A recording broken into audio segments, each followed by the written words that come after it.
अनबन और आर्थिक स्थिति बहुत खराब हो रखी है। आजकल ये हर घर की कहानी है। क्या ये आप जानते हैं ये ऐसा क्यों होता है? शायद इसका एक बहुत बड़ा रीजन वास्तु दोष भी है। तो आज हम जानते हैं डॉक्टर महिमा चतुर्वेदी से कि वास्तु है क्या, इसका दोष क्या होता है और इसके निवारण क्या है। नमस्कार मैम। नमस्कार। तो आज हमारे दर्शकों को बताइए ये वास्तु क्या चीज होती है? देखिए, आपने जो पूछा है एक बहुत ही आज के समय में ज्वलंत एक समस्या बनी हुई है कि वास्तु दोष क्या है। वास्तु से हमारा तात्पर्य होता है कि जहाँ हम रहते हैं, चाहे वो रेजिडेंशियल है या कमर्शियल है, वहाँ जहाँ भी हम रहते हैं वहाँ जो हमारे पांचों तत्व हैं, जैसे जल है, पृथ्वी है, एयर है, आकाश तत्व है, इन सबका एक बैलेंस होना बहुत जरूरी है। कि जहाँ हम रहते हैं वहाँ जहाँ अग्नि तत्व होना चाहिए वहाँ पर जल है, तो आप मान के चलें कि ये एक वास्तु दोष हो गया। या जहाँ पर वॉशरूम्स हैं वहाँ अगर ईशान कोण यानी भगवान का स्थान होना चाहिए तो वो भी एक वास्तु दोष है।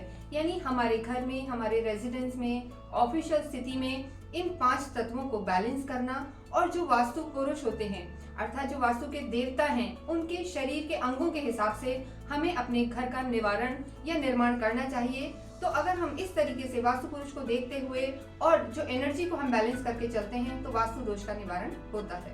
हाँ, आजकल घरों में बहुत झगड़े होते हैं, तो ऐसा कहा जाता है कि घर के वास्तु बिगड़े हुए होते हैं तो इस वजह से बहुत झगड़े हो जाते हैं, या बिजनेस में ग्रोथ नहीं हो पाती है, पर्सनल डेवलपमेंट नहीं हो पाता है। तो उसका भी कुछ बताइए कि ऐसा क्यों होता है और ये किन किन चीजों को क्या कैसे रहना चाहिए। जी जी बिल्कुल, आपने बहुत अच्छा ये पूछा है कि कई बार हम देखते हैं कि घर में बहुत लड़ाई हो रही है, कलह का वातावरण बना हुआ है।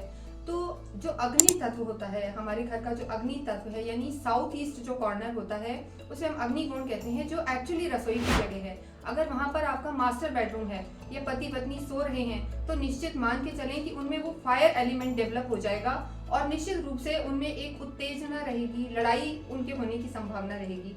तो अगर हम देखें तो पूरे घर का वास्तु का एक सिस्टम होता है कि कहाँ आपका किचन होना चाहिए, कहाँ वॉशरूम्स होने चाहिए, एंट्री क्या होनी चाहिए। तो इन सब चीजों पे ये डिपेंड करता है कि आपके घर का वास्तु कैसा है। हाँ, थोड़ा वास्तु बिगड़ा और जी जी शुरू हो जाते हैं। बिल्कुल बिल्कुल। तो जैसे किचन का वास्तु कौन सा होता है या बेडरूम का वास्तु कौन सा होता है, बेडरूम में चीजों का वास्तु कहाँ पे कैसे होना चाहिए, बेड किस डायरेक्शन में होना चाहिए, लोगों को कैसे सोना चाहिए, तो थोड़ा आप उसके बारे में बताइए कि हमारे किचन का क्या होता है।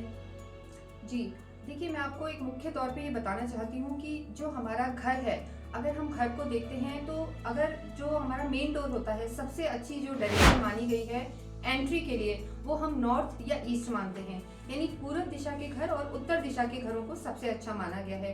घर में अगर हम मुख्य चीजों को देखते हैं कि जो हमारी किचन है, जो हमारी किचन होती है उसको हम साउथ ईस्ट कॉर्नर में लेते हैं, यानी अग्नि कोण में जो हमारी किचन होती है वो बहुत अच्छी मानी गई है। तो जो साउथ ईस्ट का कॉर्नर है उसे हम आग्नेय कोण कहते हैं। तो मैं अपने दर्शकों को बताना चाहूंगी कि किचन आप हमेशा साउथ ईस्ट में रहें।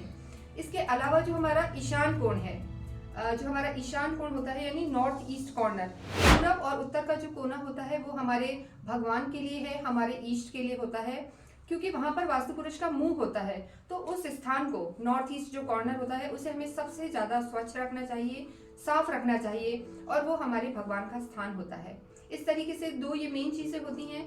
इसके अलावा अगर जो हम अपने घर के कमरे देखते हैं, जो घर के कमरे होते हैं, मास्टर बेडरूम होता है, यानी जो घर के सबसे बड़े लोग हैं या मैरिड कपल्स होते हैं उनके लिए जो साउथ वेस्ट कॉर्नर है, जो घर का नैऋत्य कोण माना जाता है, साउथ वेस्ट कॉर्नर है, वो घर के मुख्य दंपति का कॉर्नर होना चाहिए। जो घर के बुजुर्ग लोग हैं कि जिनकी अपने घर में चले, माने और बच्चे भी उनका कहना माने, तो साउथ वेस्ट डायरेक्शन में उनको घर देना चाहिए या कमरा देना चाहिए।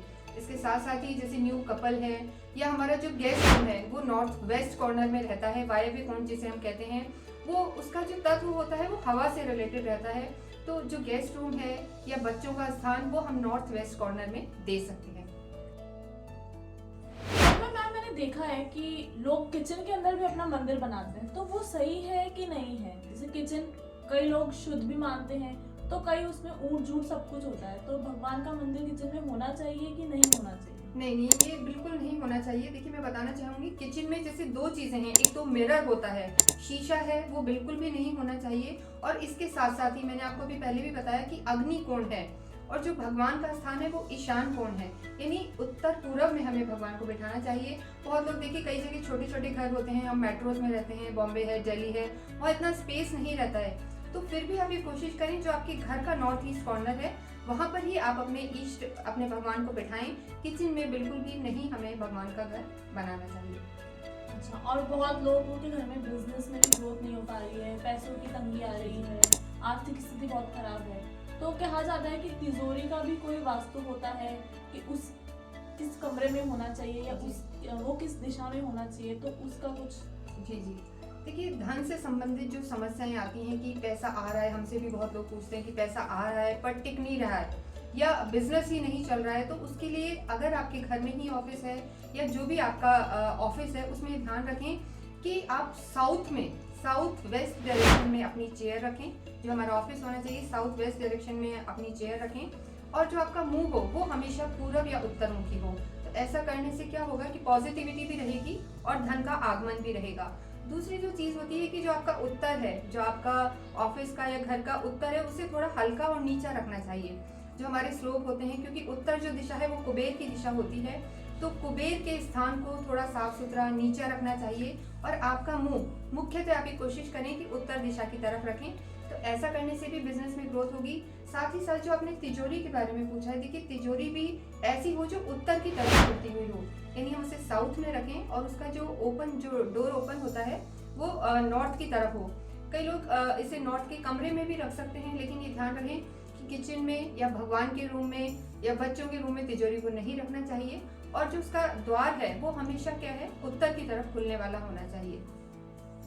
मैम, जैसे मैं कभी घर में जल्दीबाजी में घुस जाती हूँ तो मैं स्लीपर को खुला गेट के बाहर ही छोड़ देती हूँ, तो मेरी मम्मी मुझसे बहुत चिल्लाती है। तो ऐसा क्यों? ऐसा कहा जाता है कि स्लीपर गेट के बाहर नहीं रखनी चाहिए, या स्लीपर को थोड़ा साइड में छिपा के रखना चाहिए, या झाड़ू होती है उसको हमेशा छिपा के रखना चाहिए, कभी भी दिखती हुई झाड़ू नहीं रखनी चाहिए, ऐसा? जी जी, देखिए ये भी है, जैसे मैंने आपको बताया कि एक तो कोई भी हमारे जीवन में जो परेशानी आती है वो वास्तु से रिलेटेड तो होती ही है कि वास्तु के कोई दोष हैं, लेकिन इसके साथ साथ कई बार आपने सुना होगा कि ईवल आई या किसी की नज़र लग गई या आपकी नेगेटिव एनर्जी हो गई, उनसे भी हमारे घर में दोष उत्पन्न हो जाते हैं, बरकत नहीं होती है। तो वास्तु के साथ कुछ ऐसी चीज़ें हैं जो हमें ऐसे उपाय भी करने चाहिए। जैसे आपने पूछा है कि चप्पल हमें घर में लानी चाहिए कि नहीं लानी चाहिए।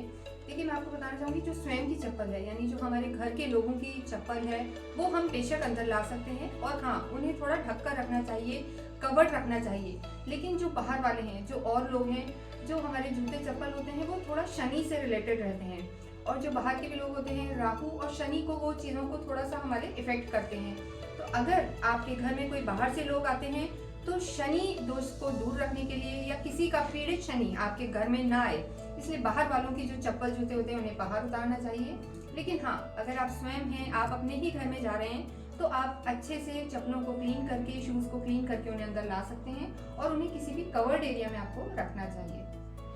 और जैसे कि आजकल हस्बैंड वाइफ में इतने झगड़े होते हैं, डाइवोर्स हो जाते हैं, बहुत फ्रीक्वेंटली आजकल झगड़े होते हैं, तो उसका क्या है? मतलब लोग अपने रूम्स में भी कोई डायरेक्शन होगी कि इन चीज़ों को इस तरीके से रखें, या इस डायरेक्शन में बेड को रखें, या इस डायरेक्शन में सोएं, तो उसका कुछ वास्तु कुछ होता है? देखिए एक तो जैसे मैंने आपको बताया कि जो मास्टर बेडरूम है वो हमेशा साउथ वेस्ट कॉर्नर में रखें, नैऋत्य कोण में, वो पृथ्वी तत्व है और वहाँ पर एक स्थिरता रहती है, रिश्तों में मधुरता रहती है।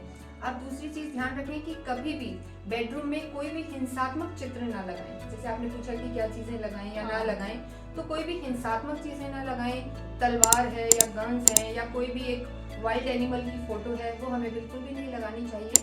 शांत मुद्रा वाली फोटो लगानी चाहिए, या जैसे एक वास्तु के हिसाब से, एनर्जीज के हिसाब से, जैसे हंसों का जोड़ा है, या कोई भी एक सुंदर पक्षियों की फोटो है, या लोटस का जो हम कह सकते हैं कि कमल की फोटो है, वो आप अपने बेडरूम में लगा सकते हैं, और शांत मुद्राएं वाली फोटो लगाएं। आजकल मैंने देखा है कि बहुत लोग बेडरूम में कुछ स्पाइसेस रख लेते हैं, टी केटल्स रख लेते हैं, वो भी अच्छा नहीं होता।